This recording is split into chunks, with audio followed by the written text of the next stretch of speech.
Bonjour à toutes et à tous, bienvenue sur Misscom, je suis Karen Aigrier, révélatrice de personnalité d'entreprise et je vous retrouve le lundi, comme tous les lundis, ou presque, pour votre Comme Attitude. Comme Attitude, c'est une rubrique qui vous parle de stratégie de communication sur des points précis ou plus largement, bref, ce qui me passe par la tête et surtout les inspirations que vous me donnez, donc n'hésitez pas. Comme chaque semaine, depuis quelques mois maintenant, je prends un fil rouge, un fil conducteur sur la semaine qui va traiter du même thème dans une globalité quelque part. Parce que comme ça, vous avez des sujets qui pour moi semblent plus complets que quand c'est pas le cas, tout simplement. Alors cette semaine, grâce à Dominique, que je remercie bien, je vais vous parler podcast. Parce que, vous le voyez peut-être, c'est encore en train, je dis encore, mais on y reviendra, c'est en train d'exploser euh, comme support de communication. Donc justement, pourquoi, qu'est-ce que c'est, pourquoi ça attend la cote, c'est ce que je vous propose de découvrir sur le sujet du jour. Pour commencer, je vous rappelle, pour ceux qui me rejoindraient en live, de me faire un petit coucou parce que ça me permet de vous offrir des exemples qui vous concernent personnellement. C'est toujours beaucoup plus probant. Si vous êtes en replay, vous pouvez aussi vous présenter de manière à ce que je puisse avoir d'autres exemples pour la suite. Et n'hésitez pas, si les émissions Misscom vous plaisent, de liker la page ou vous abonner à la chaîne YouTube.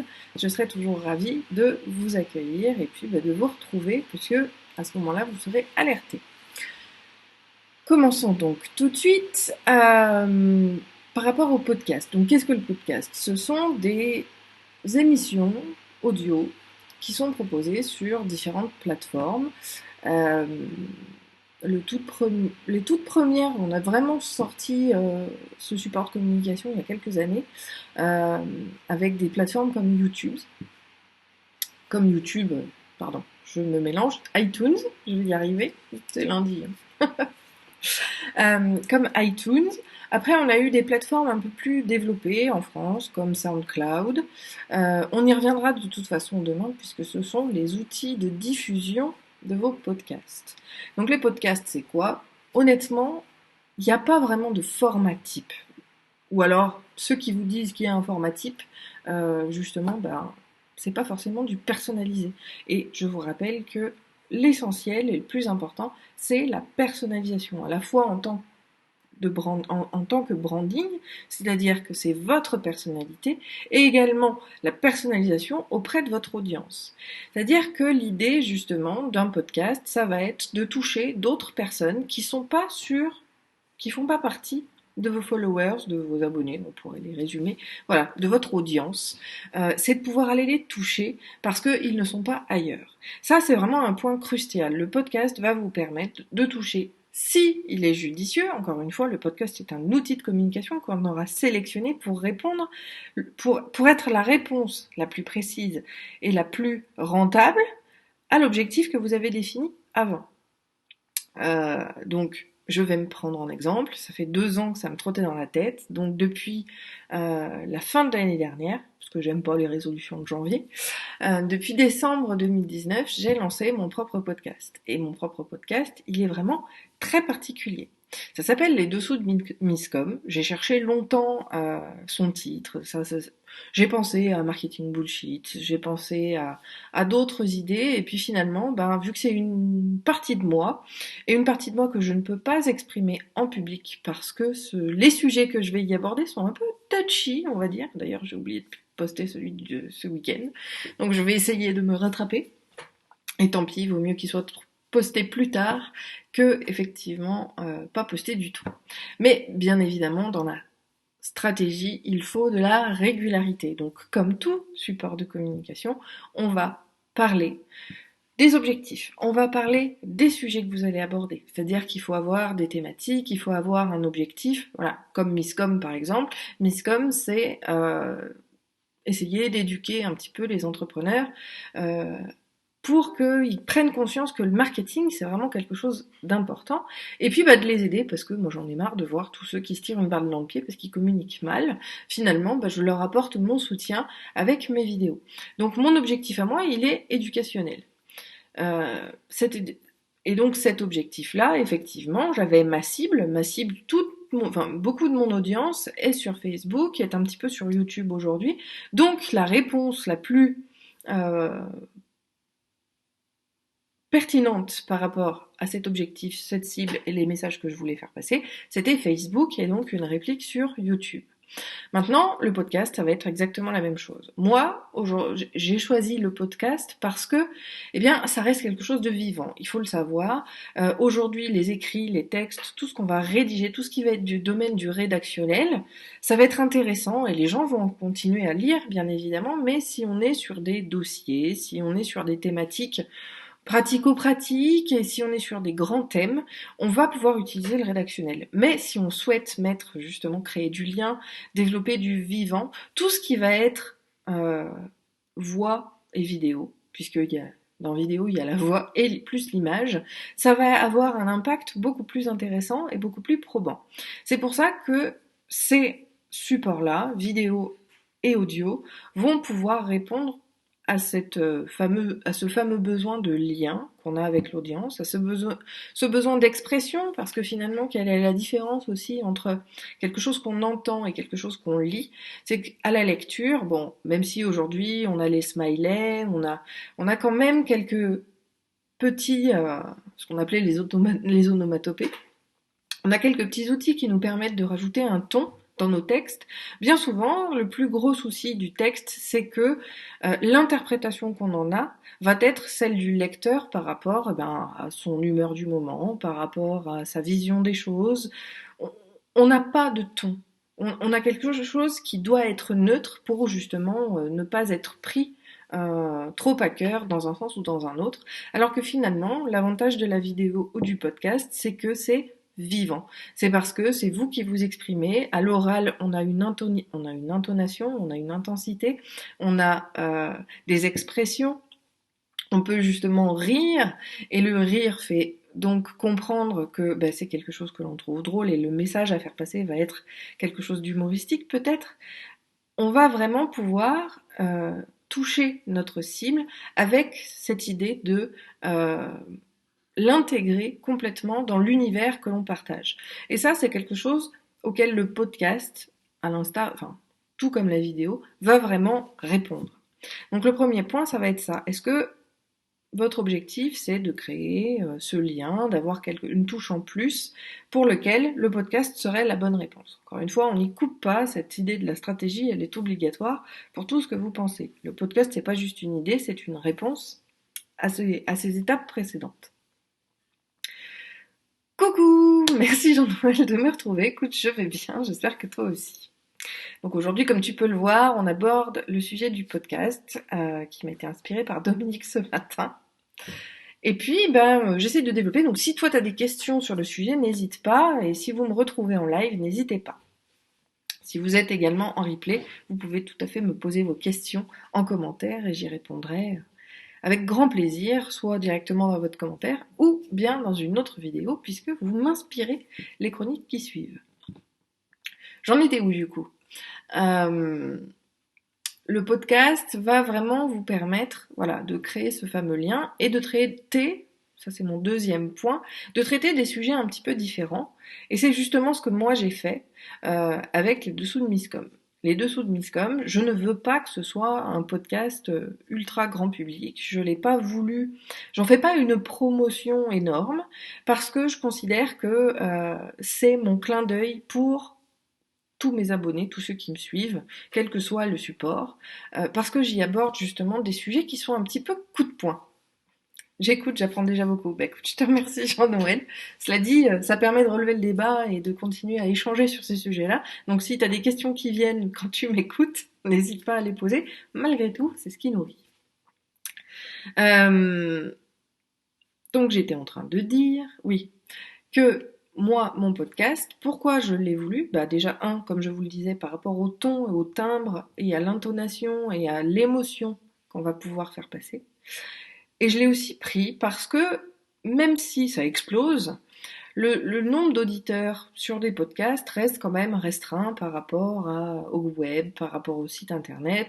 Comme en plus de ça, c'est de la voix, et que jusqu'à preuve du contraire, Google et les autres ne savent pas analyser les contenus vocaux On en a moins de référencement, mais c'est tout là. C'est exactement ce que je recherchais moi, puisque les sujets que j'apporte sont des sujets coup de poing, coup de gueule, un peu touchy, qui pourraient justement porter à polémique pour certains. Et donc du coup, bah oui, le podcast me permettait de garder un certain anonymat, parce que tout le monde n'est pas sur les ondes, tout le monde n'est pas enregistré sur les différentes plateformes pour le podcast. Donc vraiment, l'avantage, c'est qu'on va pouvoir pousser tout simplement les choses, pousser sa réflexion, pouvoir partager. On est vraiment dans l'échange émotionnel, c'est vraiment le mot-clé par rapport au podcast, même si, bon, sur la vidéo, on l'est aussi, mais la vidéo nécessite toujours un travail. Il y a un travail de structure, il y a un travail de contenu, il y a un travail d'image à faire, alors que finalement, et c'est encore une fois comme ça que je l'ai voulu, un peu comme le Claire part en live du vendredi, le podcast, mon podcast du moins, est totalement freestyle.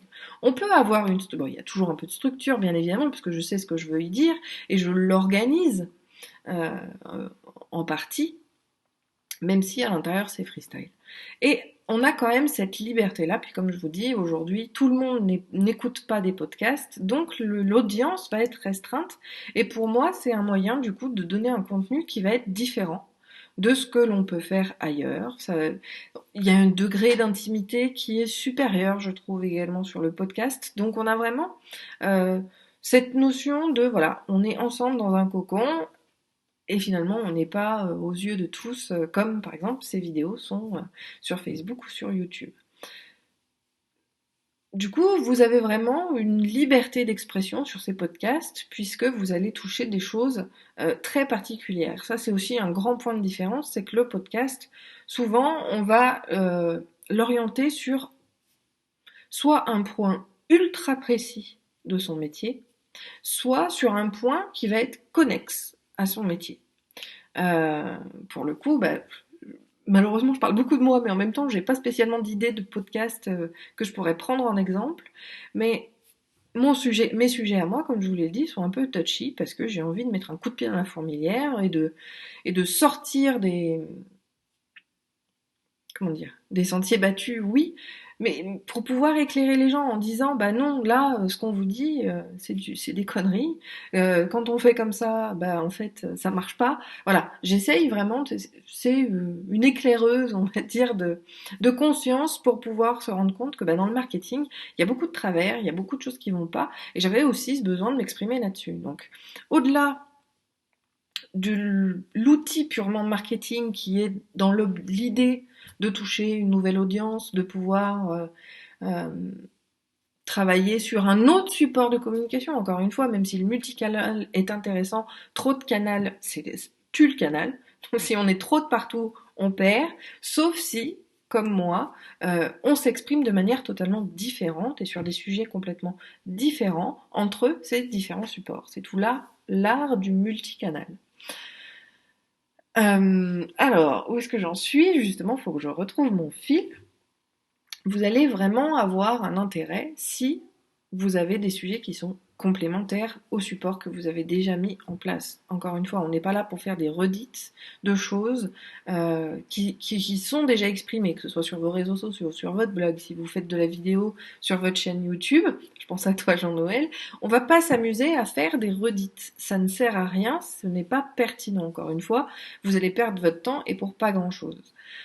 Alors quand je dis pas grand-chose, tout dépend de l'objectif que vous en avez choisi. Mais si l'objectif c'est de vendre, le podcast sera pas forcément le meilleur du meilleur intérêt. Après, et ce sera peut-être mon dernier point d'ailleurs, ça va être de penser cet outil de communication sur la longueur. Parce que de la même manière que la vidéo, de la même manière qu'un blog, quand on se lance dans un support de communication où on crée du contenu, parce qu'en fait c'est ça, hein, on donne du contenu à notre audience, il faut que ce soit sur le long terme. Il faut vraiment pas le penser comme du one shot. Parce que les gens, une fois qu'ils ont accroché à votre support, donc vous en faites un, deux, trois, peut-être quatre, vous allez avoir une certaine audience. Et tout comme YouTube, les gens attendent qu'il y ait beaucoup de publications. Ou en tout cas de façon régulière. Donc si vous vous dites je fais un épisode par semaine, il faut faire un épisode par semaine. Peu de ce que je dis, peu de ce que je fais. Euh, Par contre, voilà, il faut vraiment qu'il y ait cette régularité. Si vous n'avez pas l'intention, c'est pour ça que je disais par contre, si vous n'avez pas l'intention d'être régulier dedans, ce sera pas forcément quelque chose ce sera pas un support pertinent. Par exemple, si vous pensez ne faire qu'un épisode par mois, là je vous dirais que le podcast, tout comme la vidéo, nécessite un rythme plus soutenu. Donc ce sera pas le bon support, parce qu'il faut prendre cette périodicité en compte lors du choix de son support de communication. Et donc, comme je le disais, le podcast comme la vidéo nécessite au moins une fois par semaine, si ce n'est pas plus. Il y en a qui publient beaucoup plus. La vidéo également, on est sur des rythmes qui sont relativement forts. Et parce qu'on est sur ces plateformes, on a un public qui est toujours en demande, qui en veut toujours plus. Donc là aussi, il faut arriver à structurer sa pensée et à voir jusqu'où on peut aller par rapport à ces sujets-là. Euh, Par exemple, ben voilà, Miscom, on a entamé la 3e saison, parce que j'arrive toujours à nourrir mes sujets grâce à vous, et c'est pour ça que je vous embête à chaque fois à me dire posez-moi vos questions. Si vous êtes trop timide de le faire en commentaire, vous pouvez me contacter par mail ou par message privé, j'en serai toujours ravie, parce que c'est grâce à vous que je peux nourrir mes rubriques, c'est grâce à vous que je nourris mes chroniques aussi, parce que chronique, que ce soit vidéo ou même justement sur le podcast. Et forcément, si je réponds à des interrogations qu'on me pose en direct, et bien souvent, quand j'ai une question, c'est un espèce de mouvement, pas un effet de mode, mais c'est juste pour vous donner le style. J'ai beaucoup de monde qui se pose la même question en même temps. Résultat des courses, eh bien, lorsque quelqu'un ose, on va dire, me donner un sujet, quand je le traite, j'ai souvent beaucoup de retours parce que j'ai de nombreuses personnes qui se posaient la question. Et au final, ces personnes-là n'étaient pas venues me voir. Donc, du coup, grâce à vous, eh bien, je peux donner du contenu qui va intéresser davantage de monde. Et c'est exactement un point sur lequel répondre, donc la vidéo ou le podcast, mais on va rester sur le podcast, c'est cette fameuse instantanéité qu'on n'a pas. Et comme je le disais, voilà, si votre régularité n'est pas au moins une fois par semaine, alors c'est pas forcément le bon support de communication. Là, pour le coup, euh, en termes de support, il faut rajouter dans la stratégie, effectivement, le besoin et la périodicité du support. Parce que on a vraiment quelque chose euh, qui va, s'il y a de la demande, si réellement il est suivi, alors rien n'empêche de faire des tests, bien évidemment, mais s'il est suivi, il faudra qu'il y ait du contenu relativement régulièrement pour pouvoir entretenir tout ça. Et une fois par mois, c'est pas suffisant. Comme je vous l'ai dit, il faut que ce soit au moins une fois par semaine. Jean-Noël, 2 fois par semaine pour moi, mais j'aimerais passer à une vidéo par semaine. Ça, tu peux, du moment que tu le justifies. C'est à toi de voir. Mais encore une fois par semaine, ça reste quelque chose de régulier. Ça fait quand même 52 vidéos par an. On n'est pas sur un petit contenu. On a quand même de la matière. Et là encore, et je reviens sur le sujet, l'idée de la pérennité et de le faire sur le long terme va avoir justement cette fameuse incidence parce que si on sait qu'on veut le faire sur 1 an, 2 ans, 3 ans, 5 ans, euh, on va pouvoir justement lisser cette périodicité-là. Alors que si finalement on n'a pas de vision à long terme de ces supports de communication-là, on va se retrouver avec un élan.